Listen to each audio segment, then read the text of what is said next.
स्वागत है आपका न्यूज 69 में। मैं हूं आपके साथ अंकिता और बढ़ते हैं इस वक्त की बड़ी खबर की ओर। जबलपुर के यादव कॉलोनी पुलिस चौकी अंतर्गत 420C के मामले में गिरफ्तार किए गए आरोपी पंकज सराफ को न्यायालय में पेश करने ले जाने के समय आरोपी की अचानक तबीयत बिगड़ गई। वहीं इस दौरान पुलिस ने आनन फानन में आरोपी पंकज सराफ को सिविल अस्पताल विक्टोरिया में भर्ती करवाया, जहां उसका उपचार जारी है। वहीं यादव कॉलोनी पुलिस चौकी प्रभारी सतीश आर्या ने बताया कि संदीप ठाकुर ने रिपोर्ट दर्ज करवाई थी कि वह और पंकज सराफ प्रॉपर्टी डीलिंग में पार्टनर थे, जिसमें दोनों के द्वारा एक जमीन विक्रय की गई थी, जिसके लाभ की राशि करीब 1 करोड़ 10 लाख रुपए की राशि पंकज सराफ गबन कर गया।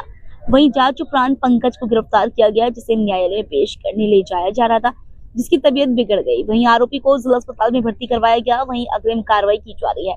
वहीं आरोपी के परिजनों ने आरोप लगाया कि संदीप ठाकुर और अन्य के द्वारा पंकज के ऊपर झूठा मामला दर्ज करवाया गया है, जहां पंकज ने सभी की प्रॉफिट और जो की राशि थी वह लौटाई गई है, जिसकी बकायदा एंट्री है, लेकिन अवैध वसूली को लेकर ये सब किया गया। भैया मामला ये है कि हमारे बड़े भाई हैं पंकज सराफ जी, उनके साथ ये लोग कुछ लोग थे पहले पार्टनर, जिसमें नाम है संदीप जैन, नरेश और क्या नाम है शैलेश जैन। इन लोग सब पार्टनर थे। तो क्या हुआ, इन लोगों ने जो पैसा लगाया था वो पैसा वापस भी ले लिया, ठीक है, और उसकी बकायदा एंट्री है बैंक ट्रांजैक्शन में कि इनने जो पैसा लगाया वो पैसा वापस भी ले लिया सब कुछ, और जो प्रॉफिट रहा वो कैश भी वापस लिया, उसकी भी एंट्री हैं हाथ से लिखाई में, ठीक है। उसके बाद इन लोग चाह रहे थे अवैध वसूली करना हमारे बड़े भाई से, और ये थोड़े गुंडा प्रवृत्ति के लोग हैं कि इनके पहले भी जुए सट्टे के कारोबार हैं और बड़े यानी बदमाश लोग हैं।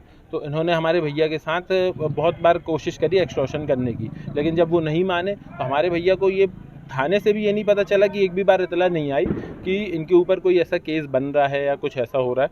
इसके पहले एविडेंस की बात रही तो एविडेंस हमने सब थाने में जमा कर दिए। कहते आपने कुछ जमा नहीं किया। हम लोगों ने सब एविडेंस दे के आए थे थाने में कि जो पेपर हैं। अब आप एक चीज़ बताइए, जो बैंक ट्रांजैक्शन है ना मैं मिटा सकता हूँ ना आप मिटा सकते हो। ये तो ऐसा है कि भाई आपने पैसा दिया है तो मेरे अकाउंट पे आया, और हमने जब पैसा लौटाया तो वो अकाउंट पे वापस जाता भी दिखेगा, एंट्री है वो तो इसमें ये ज़बरदस्ती का झूठा केस लगा के 420 का उसको हमारे बड़े भाई को फंसाया जा रहा है इसमें। अब इनका पीछे का बैकग्राउंड आप चेक करो, जिन्होंने ये ब्लेम लगाए हैं इनके ऊपर सैकड़ों केस चल रहे हैं।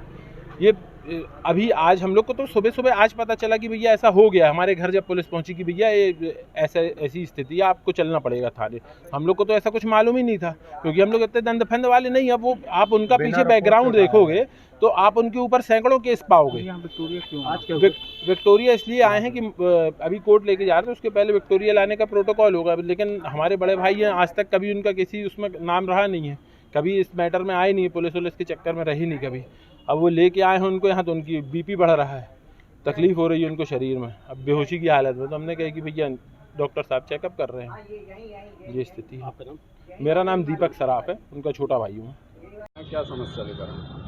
मेरा नाम संदीप ठाकुर है और विगत 3 वर्ष पूर्व मैंने पंकज सराफ के साथ में पार्टनरशिप में काम किया था। मैं ही उनको एक ज़मीन पर लेकर गया, जिसमें हम दोनों ने साथ में डेवलप करके उसको बेचने के लिए एक दूसरे से एग्रीमेंट करे। ज़मीन मालिक को पैसे दिए, दोनों ने मिलके दिए, और उसके बाद क्योंकि मेरे भाई की तबीयत ख़राब हो गई थी, जिसके कारण उन्होंने बोला भैया भाई की तबीयत पे ध्यान दीजिए, बाकी मैं काम यहाँ सब कर लूँगा। मेरे से पैसे लेते रहे, डेवलपमेंट किया, सब कुछ किया, और आखिरी पूरी ज़मीन बेच के पूरा पैसा अंदर कर लिया। और आज की स्थिति में मैं पैसे मांगता हूँ, मैं विगत 1-1.5 साल से उनसे पैसे मांग रहा हूँ कि भैया दिए आप, मेरा पूरा नहीं तो मेरा कम से कम मूल तो दे दीजिए। तो वो से मुझे जान से मारने की धमकी देते, कहते पूरे परिवार को मिटा दूंगा मैं, तू जानता नहीं कि मेरे कनेक्शन कहाँ तक हैं। हाँ, हो सकते हैं उनके कनेक्शन भोपाल दिल्ली तक हैं, जिसकी दम वो मुझे दे रहे हैं, और मुझे कहीं ना कहीं दिन और रात परेशान कर रहे हैं। मुझे पूरे परिवार को और व्यापार को बिठाल दिया है, और जिस प्रकार से उन्होंने धोखेधड़ी करी है मुझे दोस्ती यारी में लेकर, बहुत बड़ी धोखेधड़ी है। करीब 1 करोड़ 49 लाख रुपए का मामला है। वो मेरे पूरे के पूरे दबा के बैठ गए हैं, और मांगने पर सिर्फ जान से मारने की धमकी और गाली गलौज के अलावा मुझे कुछ नहीं मिल रहा है। आज न्याय व्यवस्था पे भरोसा है मुझे, इस कारण से मैं कई समय से प्रयास लगा हुआ हूं कि भैया मुझे न्याय मिले। आज एक कदम आगे बढ़ा हूं, और मैं न्यायपालिका से अनुरोध करूंगा कि जितने बड़े कनेक्शन हैं वो आपसे बड़े नहीं हो सकते, मुझे न्याय दिया जाए और मुझे मेरा पैसा दिलाया जाए। कहाँ की प्रॉपर्टी है ये अनुश्री कॉलेज के पीछे माड़ोताल अनंत परिसर के नाम से प्रॉपर्टी थी। आपका नाम बताइए। संदीप ठाकुर।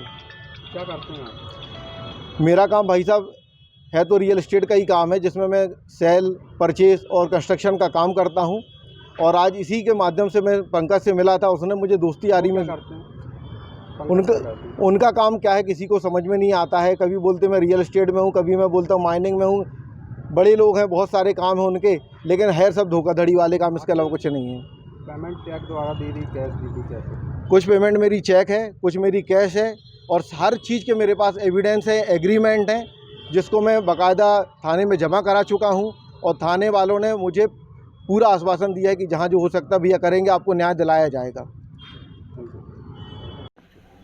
ये संदीप ठाकुर और पंकज सराफ दोनों के मध्य में जो है दोनों ही एक प्लॉट को विकसित करके और विक्रय करने का इनके बीच में अनुबंध था।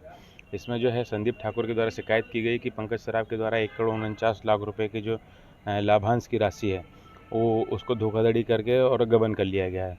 इसकी शिकायत पे अपराध पंजीबद्ध किया गया था लड़गंज में, और आज जो है पंकज सराफ को गिरफ्तार किया गया था, जिसे न्यायालय पेश किया जाना था, जो एमएलसी के लिए विक्टोरिया हॉस्पिटल लाया गया, जहाँ पे जो है वो स्वास्थ्य खराब होने का बता करके और भर्ती हो गया है। अभी बात चल रही है, जैसा भी होगा आगे आरोपी को कोर्ट में पेश करने की जो प्रक्रिया पूरी की जाएगी। उनका आरोप है कि इन लोगों ने बगैर बताए हमको उठाना है। नहीं, जांच तो काफ़ी समय से चल रही थी, करीब 1 साल पुरानी शिकायत है, और उसकी जांच के उपरांत ही अपराध पंजीबद्ध हुआ है। इस खबर पर आपकी क्या है राय, हमें कमेंट सेक्शन में जरूर बताएं। तब तक के लिए धन्यवाद।